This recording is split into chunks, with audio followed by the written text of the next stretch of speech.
Dear student, good morning. Applied zoology में हम sericulture पढ़ रहे थे। लास्ट क्लास में भी हमने सेरीकल्चर के बारे में पढ़ा था। तो इस क्लास में हम सिल्क वॉर्म, इसका introduction, classification of silk warm यानी कि इसका वर्गीकरण, इसके अलावा जो सिल्क वॉर्म की जो विभिन्न प्रकार की जातियां हैं उनके बारे में हम इस क्लास के अंदर अध्ययन करेंगे। तो सबसे पहले हम स्टार्ट करते हैं इंट्रोडक्शन ऑफ सेरीकल्चर। बात आती है सेरीकल्चर की। तो मैं पिछली कक्षा में आपको बता चुका हूँ कि रेशम कीट को व्यापक स्तर पर पाल करके और रेशम प्राप्त करने की जो क्रिया होती है उसको हम सेरीकल्चर कहते हैं। सेरीकल्चर जो है ये ग्रीक भाषा का शब्द है जो कि सेरीकोस से मिलकर बना है। सेरी मीन्स होता है रेशम यानी सिल्क, और कोस मीन्स होता है कल्चर यानी कि संवर्धन। अर्थात यानी कि रेशम का संवर्धन करना ही आपका क्या हो गया, सेरीकल्चर हो गया। The artificially rearing of silk worm for production of silk is called as the sericulture, यानी कि हम कृत्रिम रूप से रेशम मॉथ या रेशम कीट को पाल करके और सिल्क प्राप्त करते हैं। तो ये जो क्रिया है वो क्रिया आपकी सेरीकल्चर कहलाती है। Sericulture refers to the mass scale rearing of silk producing organism in order to obtain silk, यानी कि हम व्यापक स्तर पर सिल्क मॉथ को पाल करके और उससे हम सिल्क को प्राप्त कर सकते हैं। ये जो रेशम होता है, इस रेशम का उत्पादन यानी कि एक प्रकार का एक लार है, और ये लार ग्रंथियों के द्वारा स्त्रावित किया जाता है। और ये जो लार ग्रंथियाँ होती हैं ये एक प्रकार की रूपांतरित ग्रंथि यानी कि लेवियल जो ग्रंथि होती है, उन लेवियल लार ग्रंथि रूपांतरित होकर के सिल्क ग्रंथि यानी कि वो सिल्क प्रोडक्शन का काम करती हैं। ये जो सिल्क होता है, ये सिल्क का जो धागा होता है मुख्यतया प्रोटीन से मिलकर बना होता है, जो मैं आपको पिछली कक्षा में भी बता चुका हूँ। दो प्रकार की विशेष प्रोटीन होती हैं जिनको फाइब्रोइन और सेरिसिन कहते हैं। ये एक प्रकार की इंसेक्ट प्रोटीन है और ये इंसेक्ट प्रोटीन से ही आपका ये रेशम का धागा बना होता है। बात आती है उत्पादन की कि विश्व में सबसे ज़्यादा रेशम का उत्पादन कौन सा देश करता है। तो चीन ऐसा पहला देश है जहाँ पर सर्वाधिक मात्रा में रेशम का उत्पादन होता है। उसके बाद में सेकंड पोजीशन पर आता है भारत। भारत भी विश्व में दूसरे नंबर का सर्वाधिक मात्रा में रेशम उत्पादन करने वाला देश है। ख़ास बात ये भी है कि भारत जो है उत्पादन के साथ साथ रेशम से बने जो वस्त्र प्रोडक्ट या आइटम्स होते हैं उनको कंज्यूम करने में वर्ल्ड के अंदर पहले स्थान पर आता है, यानी कि रेशम से बनी वस्तुओं का सर्वाधिक उपभोग भारत के अंदर ही होता है। भारत के राज्यों में अगर हम बात करें तो रेशम उत्पादन भारत के जो राज्य है उनमें सर्वाधिक मात्रा में कर्नाटक एक ऐसा राज्य है जहाँ पर लार्जेस्ट स्केल पर सिल्क का प्रोडक्शन होता है, यानी कि इंडिया का सर्वाधिक रेशम उत्पादक राज्य कौन सा होगा आपका, कर्नाटक हो गया।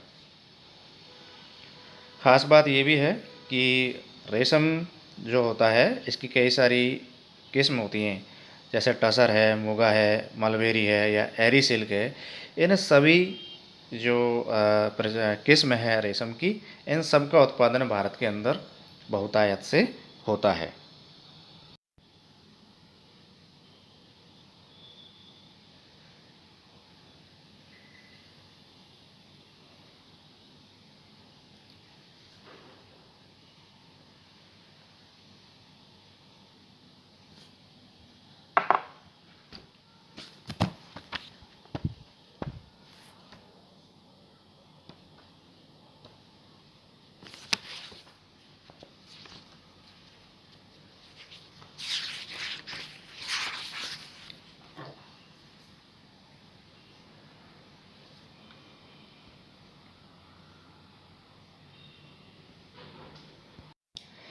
यह बात आती है कि जो फैमिली बॉम्बिसिडी है इसकी स्पीसीज़ है बॉम्बिक्स मोराई।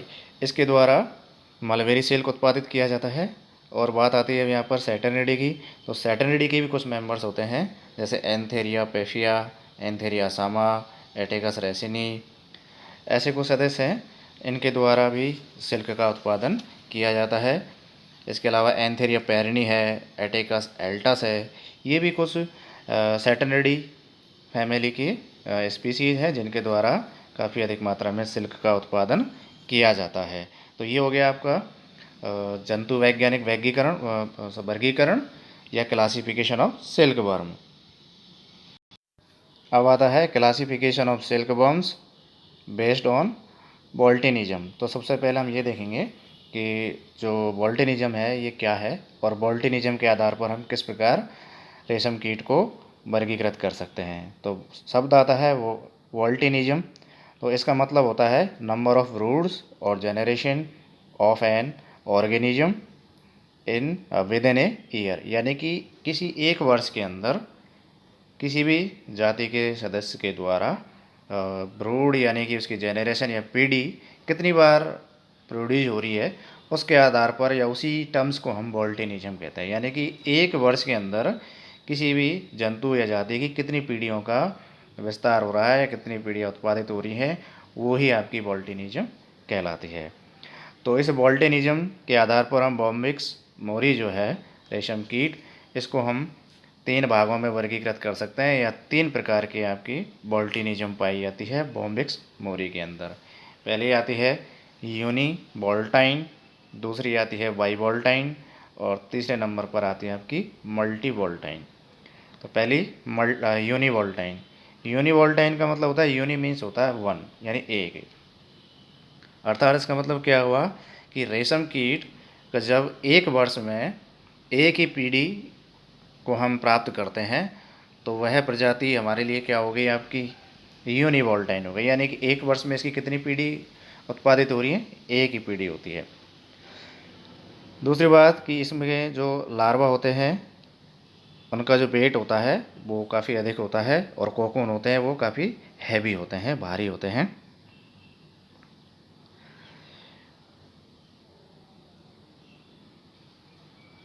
ये जो आपकी यूनिवोल्टाइन जो किस्म होती है सिल्क वर्म की, ये यानी कि जो ग्रीष्म और शीतकाल के लिए ज़्यादा सूटेबल नहीं होती है। इसके जो लार्वा होते हैं वो काफ़ी क्योंकि वीक हो जाते हैं और उनको वहाँ पर अनफेवरेबल यानी कि अनुकूल परिस्थितियाँ नहीं मिल पाती हैं, हायर टेम्परेचर होता है। तो इसलिए हम यूनिवोल्टाइन जो रेस होती है, प्रजाति होती है, उनको ग्रीष्मकाल या ज़्यादा शीत ऋतु के अंदर हम उत्पादित नहीं कर सकते, रियर नहीं कर सकते हैं। और इस अवस्था में ये केवल डाइपोजिंग यानी कि एक तरीके से प्रसूत अंडों का निर्माण करती है। ज़्यादातर जो यूरोपियन रेस है, यूरोप से संबंधित यानी कि चाइना की अगर हम बात करें यानी कि मलबेरी सिल्क, तो ये जो है आपका ये जो आपकी प्रजाति हो गई वो प्रजाति आपकी यूनिवोल्टाइन रेस के अंतर्गत आती है। अब आता है बाइवोल्टाइन रेस यानी कि द्विप्रज जाति। द्विप्रज जाति का मतलब क्या हुआ कि जब हम रेशम कीट की एक साल के अंदर 2 जनरेशन्स को हम उत्पादित कर सकते हैं तो वो आपकी कहलाएगी बाइवोल्टाइन रेस। यानी कि एक साल के अंदर इसकी 2 फसल या 2 पीढ़ियों का कायांतरण होकर के या रूपांतरण होकर के हम इनका प्राप्त कर सकते हैं। इसमें क्या होता है कि इनका जो लार्वल पीरियड होता है वो कम होता है, शॉर्ट होता है और यानी कि कंजम्पशन यानी कि जो पत्तियों को खाने का उपभोग करने का जो काल होता है वो भी तुलनात्मक रूप से कम होता है। और कोकून की जो क्वालिटी होती है वो यूनिवोल्टाइन की तुलना में काफ़ी घटिया होती है, यानी कि अच्छी किस्म के कोकून नहीं होते हैं। दूसरी बात, कोकून जो रहता है इनका यानी वेट, सेल का वेट, सिल्क का प्रतिशत और इसमें जो फाइबर होता है सिल्क का उसकी कितनी लेंथ होती है, वो सब देखा जाए तो यूनिवोल्टाइन जो किस्म की जाति होती है उनकी तुलना में थोड़ी सी कम होती है या घटिया किस्म की होती है। इसके अलावा जितनी भी जो टेम्परेट प्रजातियां हैं वो सारी की सारी टेम्परेट प्रजातियां आपकी बाइवोल्टाइन रेस के अंतर्गत आती है। अब आता है मल्टी वोल्टाइन या पॉलीवोल्टाइन रेस। मल्टी यानी बहु, पॉली मीन्स यानी बहु, अर्थात इसका मतलब क्या हुआ कि एक वर्ष में रेशम कीट की अगर हम 4 से 5 पीढ़ियाँ प्राप्त कर लें और अगर ये जो पीढ़ियाँ प्राप्त की गई हैं तो इनको हम मल्टी वोल्टाइन या पॉलीवोल्टाइन प्रजाति कहेंगे। समझ में आया? यहाँ पर क्लियर कर देता हूँ एक बार मैं और आपको कि जब हम रेशम कीट की एक वर्ष के अंदर 4 से 5 पीढ़ियाँ प्राप्त कर लेते हैं तो वो प्रजातियाँ आपके क्या कहलाएंगी? मल्टी वोल्टाइन या पॉलीवोल्टाइन रेस कहलाएंगी। इनकी खास बात क्या होती है कि इनके अंदर जो ये जो रेशम कीट होते हैं इनके द्वारा जो लार्वा उत्पादित किए जाते हैं उन लार्वा का जो लार्वल पीरियड होता है या लार्वा अवस्था का जो समय होता है वो बहुत ही शॉर्ट होता है, छोटा होता है। दूसरी बात ये होती है कि इनके द्वारा जो कोकून दिए जाते हैं उन कोकून की संख्या पत्तियों के ऊपर काफ़ी अधिक होती है। यानी हम ये कह सकते हैं कि कोकून और पत्तियों का जो अनुपात होता है जो अन्य जो प्रजातियाँ हैं यानी कि यूनिवोल्टाइन और मल्टीवोल्टाइन उनकी तुलना में बहुत अधिक होता है। और साथ ही साथ क्या होता है कि जो कोकून होते हैं उनके ऊपर जो लेयर पाई जाती है वो काफ़ी सॉफ्ट यानी मुलायम होती है। इसके अलावा इनके द्वारा क्या होता है कि जो रेशम उत्पादित किया जाता है या रेशम फाइबर इनके द्वारा जो प्रोड्यूस किया जाता है उसकी लंबाई लगभग 400 मीटर होती है। ठीक है, हालांकि जो रेशम होता है अच्छी क्वालिटी का जो रेशम होता है उसकी 1000 फीट तक की आपकी वो होती है, लेंथ होती है। लेकिन इसके द्वारा अगर हम देखें तो 400 मीटर के आसपास रेशम एक उससे हम प्राप्त कर सकते हैं। बात आती है कि इनके द्वारा जो रेशम का धागा उत्पादित किया जाता है वो रेशम का जो धागा वो किस प्रकार का होगा। तो इनके द्वारा जो रेशम का धागा बनाया जाता है वो काफ़ी साफ़ सुथरा होता है और चमकीला होता है, अन्य की तुलना में काफ़ी अच्छा होता है और चमकीला होता है। इसके अलावा इनके जो लार्वा होते हैं वो प्रतिकूल परिस्थितियों को भी सहन कर सकते हैं, यानी कि इनको अगर अनफेवरेबल कंडीशन मिल भी जाए तो उसके बावजूद भी ये अपना उत्पादन या अपनी पीढ़ी का नियंत्रित रूप से या आगे बढ़ाते रहते हैं।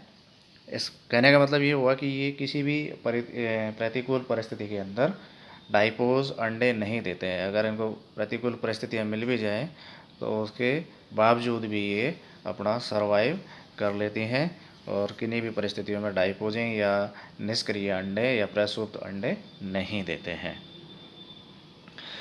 ख़ास बात ये होती है कि ये ट्रॉपिकल क्लाइमेट्स में काफ़ी अधिक मात्रा में अपने आप को ढाल सकते हैं और रेशम का उत्पादन कर सकते हैं। इसके लिए मैसूर या नीची या होसा मैसूर ये किस्म है इनकी, ये किस्म बहुत ही सूटेबल है मल्टी वोल्टाइन या पॉली वोल्टाइन के लिए। तो ये आपका मल्टी वोल्टाइन या पॉली वोल्टाइन प्रजाति यहाँ हो गई है कंप्लीट। अब हम आगे बढ़ते हैं स्पीसीज ऑफ सिल्क वर्म, यानी कि सिल्क वर्म की कौन कौन सी जातियाँ हैं उनके बारे में हम अध्ययन करेंगे। तो मैंने आपको पहले ही कुछ देर पहले आपको बताया था कि जब हमने इसका क्लासिफिकेशन पढ़ा था तो 2 फैमिली हैं जो सिल्क का उत्पादन करती हैं। एक होती है आपकी बॉम्बिसिडी, दूसरी है आपकी सैटर्निडी। तो यहाँ हम बात कर रहे हैं बॉम्बिसिडी की, शुरुआत यहाँ से करते हैं। तो बॉम्बिसिडी में केवल एक ही मेंबर है आपका मलबेरी सिल्क वर्म, जिसको हम बॉम्बिक्स मोरी कहते हैं। इसके द्वारा ही बॉम्बिसिडी के अंतर्गत आने वाले इस सिल्क वर्म द्वारा ही सिल्क का प्रोडक्शन किया जाता है।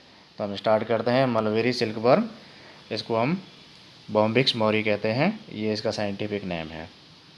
तो बॉम्बिक्स मोरी जो है ये आपका बॉम्बिसिडी फैमिली में आता है और ये जो आपका बॉम्बिक्स मोरी है इसकी जो मातृभूमि है या इसका जो मूल स्थान है वो चाइना है। चाइना में सबसे पहले ये पाए गए थे, वहाँ से ही ये दूसरी कंट्रियों के अंतर्गत फैल गए और वहाँ पर ही इनका प्रोडक्शन होने लगा। जैसे जापान है, भारत है, कोरिया है, इटली है, फ्रांस है और रूस, ये ऐसी कंट्री है जहाँ से या जहाँ पर चाइना से ये बॉम्बिक्स मोरी नामक की प्रजाति यहाँ पर आई और यहाँ पर भी मलबेरी सिल्क का प्रोडक्शन होने लगा। अब आता है कि इसको मलबेरी सिल्क वर्म कहते क्यों हैं। तो होता क्या है कि ये प्राकृतिक रूप से शहतूत, जिसको हम मलबेरी या मोरस अल्वा या मोरस इंडिका कहते हैं, उनकी पत्तियों को खाता है, वहीं ये कोकून देता है और उन कोकून से ही हम रेशम प्राप्त करते हैं। इसलिए ही इसको हम मलबेरी सिल्क वर्म कहते हैं, यही इसका कारण है। इसीलिए इसको मलबेरी सिल्क के नाम से जाना जाता है। क्यों? क्योंकि इसका जो कीट है वो शहतूत की पत्तियों को खाता है और शहतूत की पत्तियों से वहाँ पर ये कोकून देता है और कोकून से हमें रेशम प्राप्त होता है। इसके द्वारा जो प्राप्त रेशम जो है, जिसको हम मलबेरी सिल्क कहते हैं, इसकी ख़ास बात यह है कि ये एक प्रकार का येलोइश यानी पीला या सफ़ेद पीले रंग का होता है। ठीक है, ये इसकी विशेषता है। भारत में जो सिल्क प्रोड्यूस किया जाता है वो मलबेरी सिल्क ज़्यादा प्रोड्यूस किया जाता है। लगभग 95% जो सिल्क है वो मलबेरी सिल्क ही होता है। और मलबेरी जो सिल्क होता है या मलबेरी सिल्क वर्म जो रहता है, ये नेचर में बाई वोल्टाइन प्रकृति का होता है। यानी कि हम मलबेरी जो सिल्क वर्म है, इसकी 1 वर्ष के अंतर्गत हम 2 पीढ़ियाँ प्राप्त कर सकते हैं और उनसे हम रेशम का उत्पादन कर सकते हैं या रेशम प्राप्त कर सकते हैं। अब आता है इसका जीवन चक्र कैसा होता है, इसको भी हम देख लेते हैं। तो एडल्ट पीरियड जो रहती है, यानी कि जब निर्मोचन या कायांतरण होता है, तो कायांतरण के बाद में जो वयस्क होता है उसका विकास 2 से 3 दिन के अंदर हो जाता है। और वयस्क जो रहते हैं वो निषेचन करने के बाद में लगभग 8 से 12 दिन बाद में ये अंडे देते हैं। बात आती है लार्वल पीरियड की, तो लार्वल पीरियड जो रहता है वो 28 से 30 दिन का होता है। प्यूपल पीरियड जो रहता है, यानी कि लार्वा से प्यूपा बनने में लगभग 10 से 12 दिन लगते हैं, तो ये इसका लार्वल पीरियड हो गया 10 से 12 दिन। अब आती है कि इसमें लेम्फ या जो इंस्टार होते हैं वो कितने होते हैं और कितनी बार इसके अंतर्गत मोल्टिंग की या निर्मोचन की क्रिया होती है। तो आपको ये याद रखना है कि इसमें जो लार्वा से इंस्टार बनते हैं वो 5 बनते हैं, और इसके अंतर्गत जो निर्मोचन की क्रिया है, जो कि एग डाइशॉन हार्मोन होता है, उसके द्वारा होती है। तो 4 बार इसमें मोल्टिंग की या निर्मोचन की क्रिया होती है। तो ये था आज का हमारा टॉपिक। तो आज की कक्षा में हमने इसका इंट्रोडक्शन, इसका क्लासिफिकेशन और इसकी जो स्पीसीज़ है वो, इसके बारे में हमने अध्ययन किया। अब इसकी जो बची हुई जो फैमिली है, यानी कि सैटर्निडी फैमिली के जो मेंबर्स हैं, उनके द्वारा जो सिल्क प्रोड्यूस किया जाता है या उसकी कौन कौन सी जो जातियाँ हैं, उनको हम अगली कक्षा में पढ़ेंगे। Thank you watching this video.